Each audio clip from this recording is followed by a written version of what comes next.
It's in my roots to work as hard as I do. Been on the money train looking for more better blues. Them school days, no class act, I was breaking all the rules. Life's a boomerang and I had nothing to lose. Another boy in the hood is how it come across. I feel like Dr. Doolittle, but the money talks. They yelling he got game, I'm not the wonder ball. This just some fresh soul food for every one of y'all. Yeah.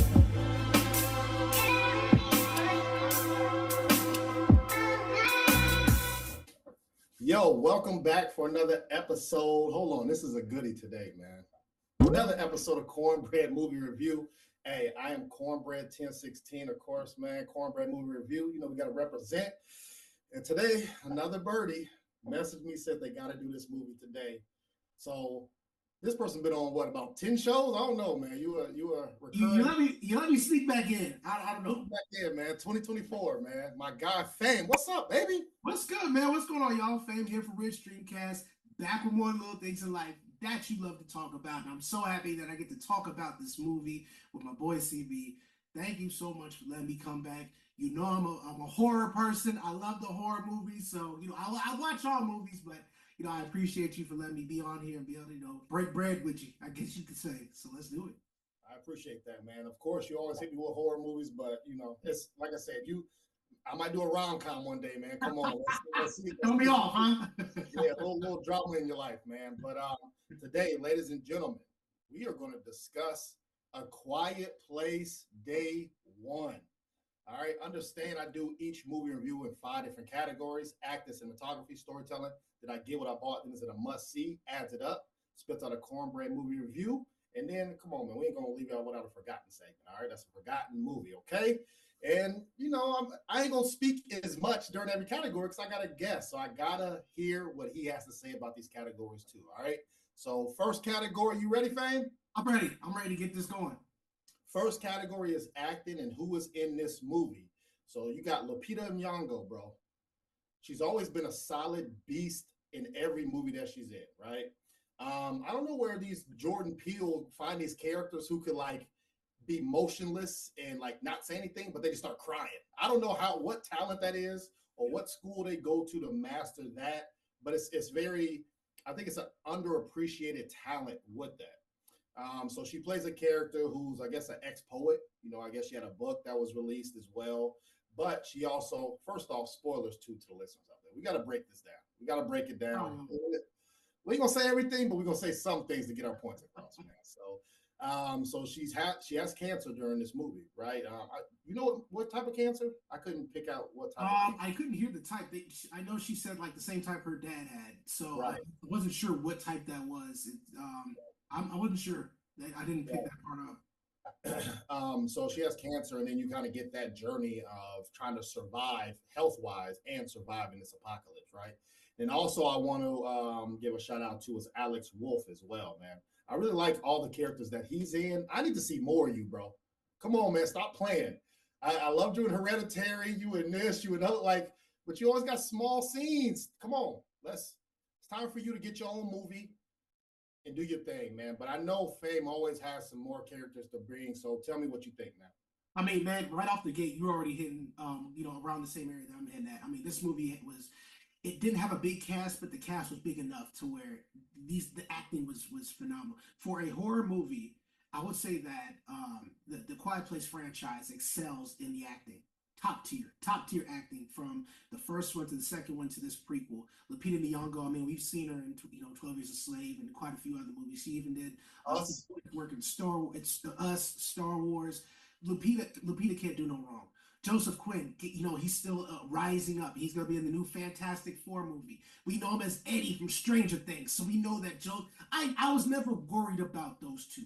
What I didn't expect was two actors that I wanted to see more of in the movie. That was Alex Wolff. I was like, hell, he could have been the main character. I was like, I could have seen the movie with just him in it. And then Juman Hounsou.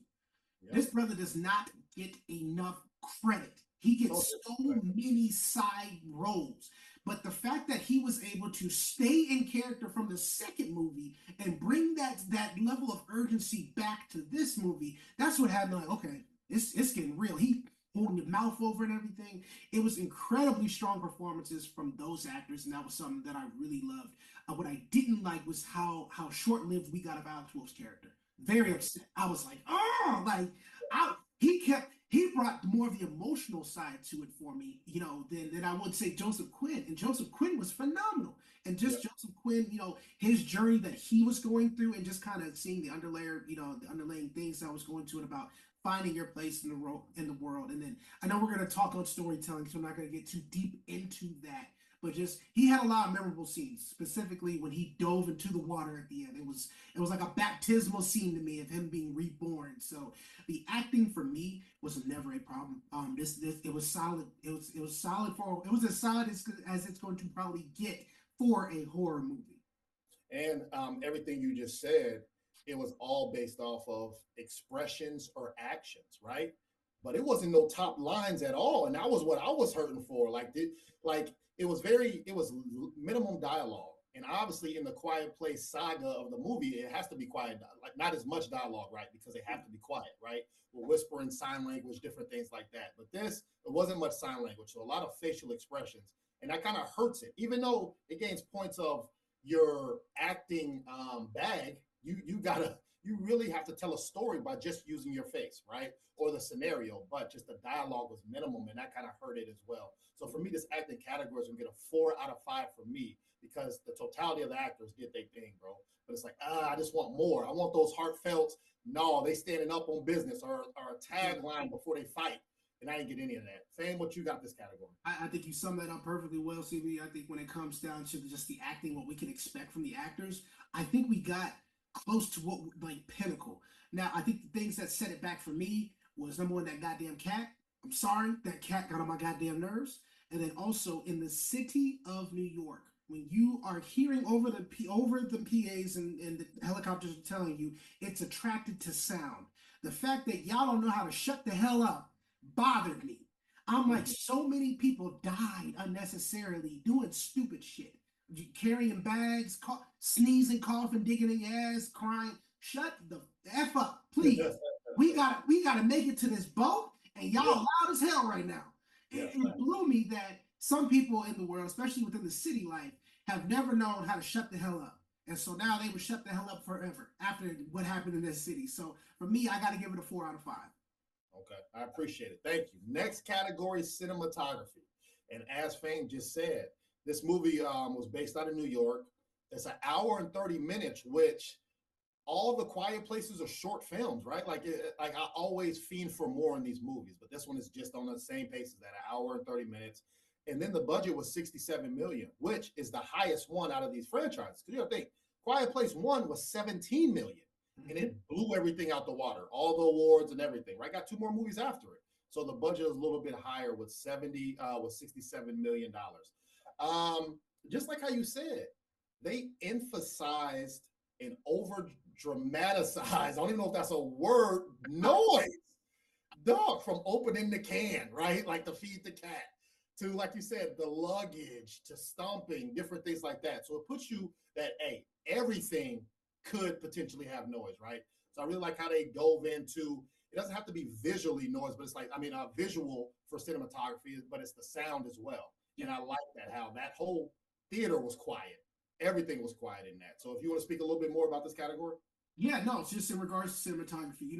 With we see this a lot with just movies in general. Bigger budget usually means less quality in the movie. I'm sorry, that's just the way it happens. It's unfortunate. And so with this movie, it's no different. But some aspects I saw was that a lot of this movie was kind of like a dullish color, kind of I don't want to say gray, but it was a dull color throughout the movie. And I think that's because we're trying to signify, this is a character that's dying. And it's like we all feel like we're dying as we're watching this movie. And we don't actually get color until near the end, and she's listening to the music, and that's when we kind of get some kind of vibrant color to it. But for the most part, the cinematographer, Pat Scola, this is a guy, the cinematographer for this movie, that has done some exceptional work. This guy did The Weeknd. He's done music videos for like The Weeknd, The Hills, Giveon's Heartbreak Anniversary, J. Cole, She Knows, Billie Eilish, What Was I Made For? This guy is a savant when it comes to trying to tell a story through some types of, just the type of coloring and the type of visuals he wants to give. And so I think one of the more remarkable scenes that I did like out of this movie was the lightning. I thought that was beautiful. Like looking at the lightning, like it was striking, and like that kind of city, it was super dark because we've never seen cities without lights, period, like the way we did. So I just thought, just kind of that, that presence that, there's this danger out there and, them screaming in the dark. I love that scene. I thought that was great. But I mean, overall, outside of that, it didn't move me much. It was a lot harder to see I don't know, for me, it was a lot harder to see the creatures. Like So, it's just tougher to see them. I don't know, like in the first one, we were able to see it up close. It was like, oh crap. But like it was just a lot harder, and they just kind of seemed like fast little blobs that were taken off to me. so I agree with that. So some of it had to do with, let's say, the horror aspect, where you have a building getting blown up in ash, and then you see the monster go by it, right? So you kind of get to see the shadow. So Mhm. maybe that was on purpose. And in other scenes, you get the up close and personal of them. Remember, because you get to see through their mouth, them sleeping, them breathing. So you Yes. get to see more parts that you didn't see from the other two movies. But you know, they always a short scene, bro. Like let them fight. You know what I'm saying? Like go get them, let them do their work, bro. It's a million of these mugs, bro. And Yeah. it's like they're always the back burner for some reason. So I agree with you on the monsters. I want to see more of them as well. So for cinematography, it's going to get a 3.5 out of 5 from me, just because now with the third movie, we've seen it before. You don't get the shock value like you did from the first one. And then you get the anticipation from the second one. Like, I really like that one. Now it's like, okay, now it's repetitive on this. What are we bringing new to the cinematic world with this franchise? So 3.5 for cinematography. What you got, fam? Yeah, you know what? I'm following pretty close in suit with you. I think that you hit everything on the head with that, and then on top of that, I was gonna say, I think the editors, they kind of messed up a little bit for me because I think the transitions were very off in certain areas of the movie because the pacing was just it was a little all over the place, and I hate that. I love how the other movies did a great job at the pacing, how we were able to get a steady story, but then also we were able to, get that action sequence. I don't need explosions and blood and guts, but I do need a thriller. If this is going to be a movie with aliens and monsters, I need there to be some kind of consistency with it.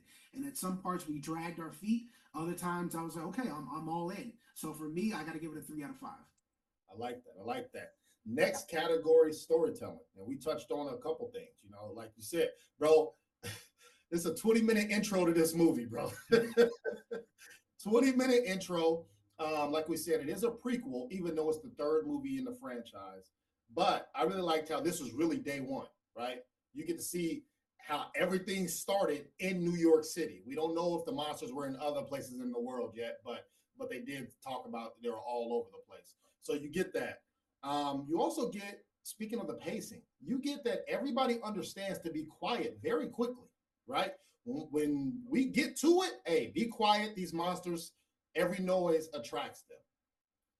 But then to me, the logic starts to go out the window, bro. And it was pissing me off, bro. If we are understanding that being quiet is the goal, everyone's not quiet. And I didn't see one baby in this movie. So how don't you understand to be quiet? I don't understand it. People want to freak out and have anxiety attacks by yelling now. Get them dead. Everybody wants to travel together, making all these goddamn noises, dead. Like, come on, bro. Very frustrating on just the logic of they're here, they understand the mission, and that shit went downhill. And we're gonna talk about that cat too, bro. But fam, go ahead, man, because it was pissing me off watching this story, man. I'm going to go off script real quick. Please. What really pissed me off was we're all panicking. Why are you in the middle of the street? Richard! Richard! Where are you, Rich? Well, Richard's dead now. You won't get to meet him. You'll never have to worry about seeing Richard again. Don't worry about it.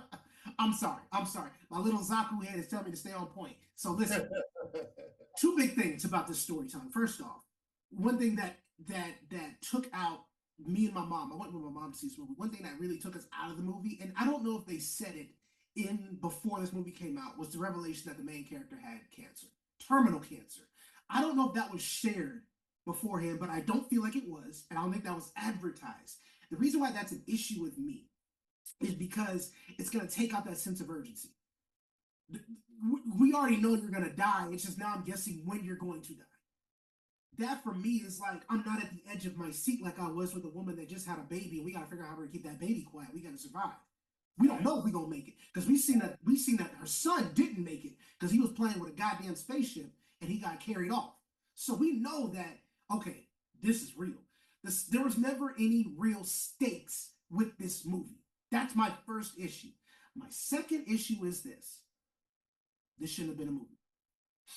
This should have been a 6-episode event on Prime, Apple Plus, or something else. This would have worked a lot better.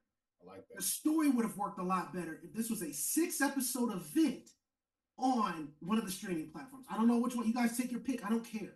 I'm just saying it would have worked a lot better because the way you advertised it and even giving us false scenes that never happened in the movie, he thought I didn't see it. Even giving us false scenes. I was like, okay, here we go. We about to see how it happened. It's a love story. It's about overcoming family expectations, and then you want to have it be an alien invasion. You had a lot of stuff going on, and I'm gonna be that guy. I don't care if you guys don't like me. I'm gonna be that guy. I don't like when you guys make. We're in 2024. We need to stop making magical Negroes. Lupita was a magical Negro. She was the assist character. For those of you that don't know, a magical Negro primarily assists a white protagonist, and they usually die. That's what she did. You thought it was like you knew she was gonna die, but it's like okay, now she's in love with this character, and I love Joseph Quinn, but it's like I'm gonna sacrifice myself and teach you to live, so and I'm gonna die doing it. I'm tired of magical Negroes. And speaking of that, she did everything to survive and then just decides to die when it's time to survive. It don't make sense. Yeah. It doesn't make sense. Number two, the inconsistency of water for two characters. Quinn's character, my man is deaf. He has panic attacks every time he's by water, but yet the first time we saw him, he was in water. How does that work? Yeah. Second, these monsters. So we understand, let's say they don't have eyes, they're blind. Sure. They either got echo technology or something, but so they know there's water, but yet they crash out. But then sometimes some of them don't go in the water. Like it's like, okay, which one is it? They got the ultimate Toyota Corolla brakes when it comes to stuff, but other stuff, they just go all out and just disregard their life and commit suicide. Come on, bro. It was pissing me off. And then a cat swimming for 90 years and everything's okay. Hey, bro, you got it. All cats hate water. This cat didn't make one noise. You got it, bro. You got it. Go, fan. It's on you, bro. Wait. The fact they were underwater for a good 2 minutes. That was a good 2-minute sequence. My big ass can't hold my breath for maybe more than 45 seconds, bro. This cat was the ultimate cat. This cat survived under every condition. But I agree. The fact that these things have 700 different armor plates that armors their face so they can hear closely, and then we're under the thing we're chasing, and then we drown. It was a lot, and that's why I was like, you're just putting a scene in just to put a scene in. And what I don't like is I love John Krasinski. John Krasinski didn't write this movie. He didn't write the story. Jim from The Office wrote this story, and I don't like that. I don't need Jim from The Office writing this story. I need John Krasinski back. And I get bothered with that. It's like, come on, bro. Like, I'm trying to really be invested in the story, and I just couldn't get there. It just, I don't know. It bothered me that, these movies are about getting to a safe place quietly. And they were able to execute that perfectly, but they couldn't do that around this, this third time around. And that's very upsetting. So yeah, man, I was not happy at all. You definitely threw me off with the cat. Threw me off with the cat. Oh my God. Me and Sam was like, F that cat, bro. I don't know what's going on. Yeah. But there's a couple scenes that saved this movie just for the storytelling because it did have a lot to work with from the first two, right? And they could unpack some stuff. So for me, 3 out of 5. I was tracking a 2.5 out of 5 for this movie the whole time. But they did a few things where I'm like, okay, at least they answered some questions from the previous one. So 3 out of 5. What you got, fam? So I'm gonna work on the other side of that. Because you had two previous ones, I expect the third one to be better. Sorry. Gotcha. So for me, I'm giving it a 2 out of 5 because I I expect high expectations for number one, the amount of movies that have come out this year, and then also the good movies that have come out this year, and then also because you have two predecessors that have hit the nail on the spot, and you brought back certain people to make sure you could do it again, and you didn't do it again. And then on top of that, you add this throwaway scene where you have these monsters. Because actually a question that went through my head real quick was, man, when the meteor crashes, what's in the crater? They actually addressed that. And I was like, okay, so what is it? Till next time on Dragon Ball Z. Like, bro, what is it? So, and I'm gonna come back because there's some other things that I know is happening in the future. I'll come back and we'll talk about it. But they didn't elaborate on that at all. I'm not saying we need some big exposition piece, but I don't like that Lupita's character literally had plot armor. That's why I said she was a magical Negro. She had plot armor all the way to the end, and then it's just like, I'm gonna crash out. It's pretty wild to me. So 2 out of 5.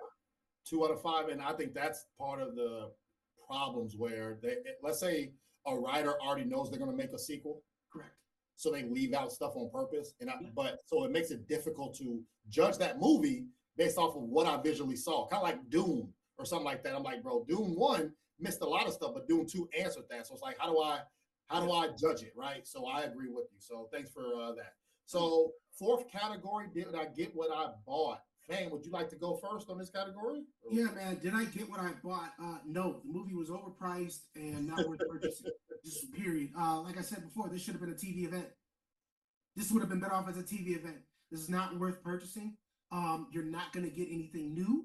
You're not gonna get anything that's gonna be like, man, I remember that one scene when like there's still nothing beating the deaf girl pulling out her hearing aid, putting it in the thing, and everybody, and the thing opens up and freaks out. Come on, man. The mom cocks the shotgun.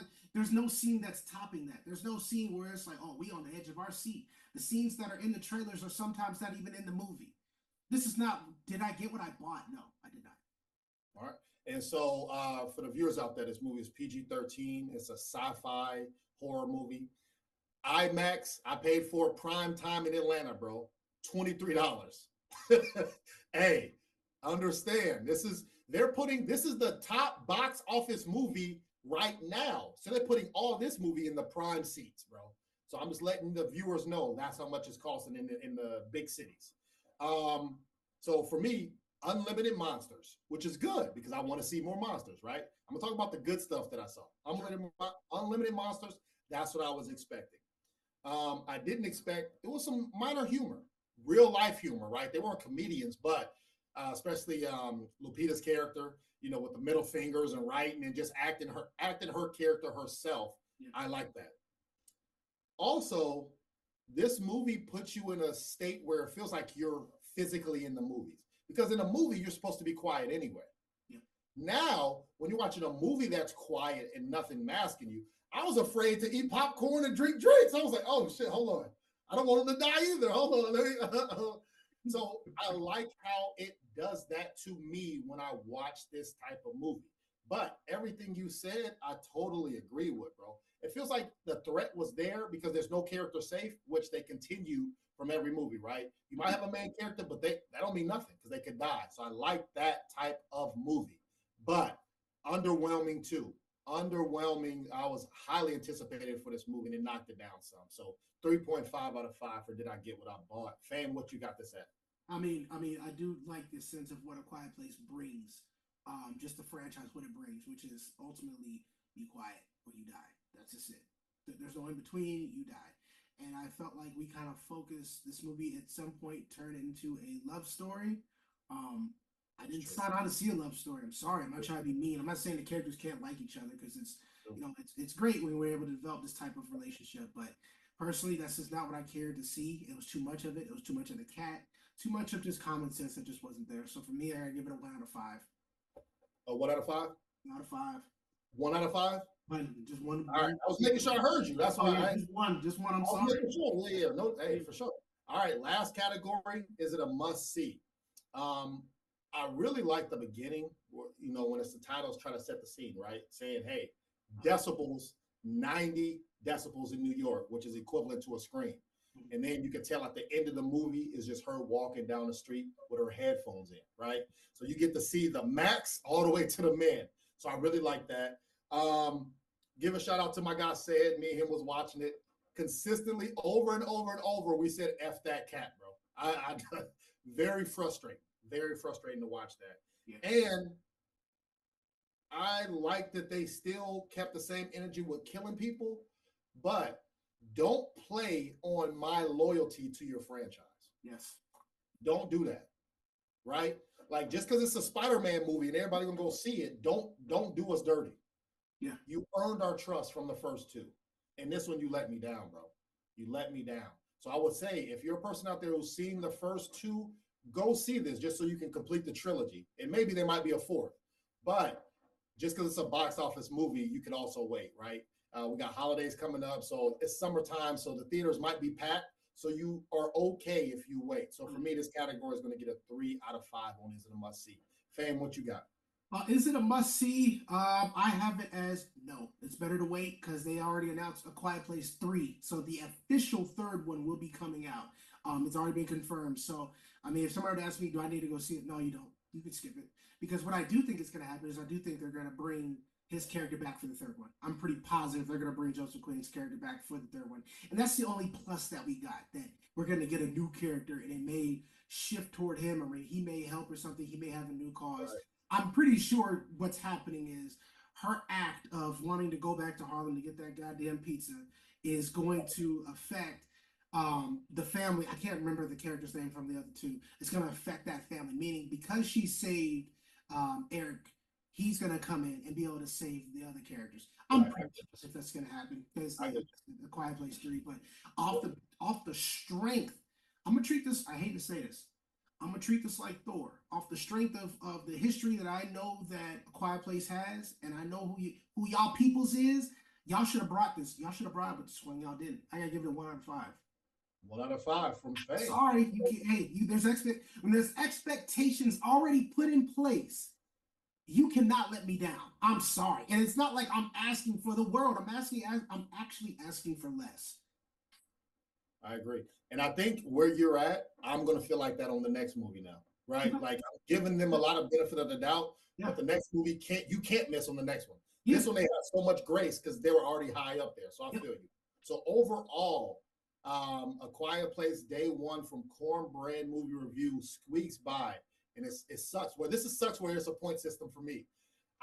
In my head, I didn't think it was going to get this high, right? Mm-hmm. I thought it was going to get a 3 out of 5 for me, but the points gave it a 3.5 out of 5, just barely for me. What you got at that, man? You a good one. They got a 2 out of 5. Hey. They got a 2 out of 5 on my end, man. I'm sorry. And that's cool. It's just like, I'll keep repeating it for those that may not have heard me in the back. Since this is coming off the strength of a strong foundation from the number 1 and number 2, which are 5 out of 5s to me personally, for sure. I expect excellence. I expect acting to be great. I expect the cinematography, the transitions. I expect great scenes. I expect tense moments. None of that was in there for me. There were some cool bits, but none of that. And then the cat didn't help. So yeah, 2 out of 5. That's a fact. So check out Cornbread Movie Review 2024 movie. See how it ranks out amongst everything else. Now we are at the Forgotten segment. This is a movie that you forgot about, never heard of. You definitely need to double back. Fame. Do you want to go first or you want me to go, man? I'll go ahead and knock it out. So for my forgotten movie, I picked The Lion King. No, I'm playing. So for my forgotten movie, I picked 2023's Nefarious. Let me tell you guys something. I sat down and watched this movie a couple months back. Blew me off my feet. So what this movie is basically about is a convicted serial killer that gets a psychiatric evaluation during which he claims that he is a demon and predicts the psychiatrist will commit 3 murders. Y'all, when I say that I was on the edge of my seat during this is a movie that knows how to show less is more. There's no big bombs or no crazy scenes. The movie does a perfect job at keeping it in pretty much one set, one room. It stars Sean Patrick Flannery and Jordan Belfi. So this is if you're looking for something that's going to have you on the edge of your seat like how A Quiet Place should have, definitely check out Nefarious. Really great movie. And it's on Amazon. I believe it's on Amazon Prime. You can check it out from there. And that was 2023, right? That's 2023, yep. So thank you for that. And then let me go 20 years before that. The movie I'm bringing based off a true story, and that movie is Radio. Yes, Radio. 2003, Cuba Gooding Jr., football, and actually the real person that this movie is based off of passed away in 2019. So, like I said, it's a great camaraderie movie of just passionate and understanding people are different, but that still don't mean that you can't benefit for whatever talents that they have. And that movie's Radio. Make sure you check out Quiet Place Day One. Fame, how can people follow you, man? Hey, if you guys want to see me build some models, just kind of chill, you can definitely check out my posts and stuff, or check out my stories at Mobile Suit Fame. That's on Instagram. Definitely checking me out through there. If you just want to check out our webpage, or I'm sorry, our YouTube, you can go to Ridge Streamcast, which we're on YouTube as well. So yeah, that's how you can keep up with us, and follow me if you just want to gain some XP, kind of learn some things, and just hit me up. And then Cornbread Movie Review, Cornbread 1016, A Square Podcast. We dropping stuff every week. We ain't stopped for 5 years, man. So make sure you like and subscribe and share it. Holla at y'all. Peace.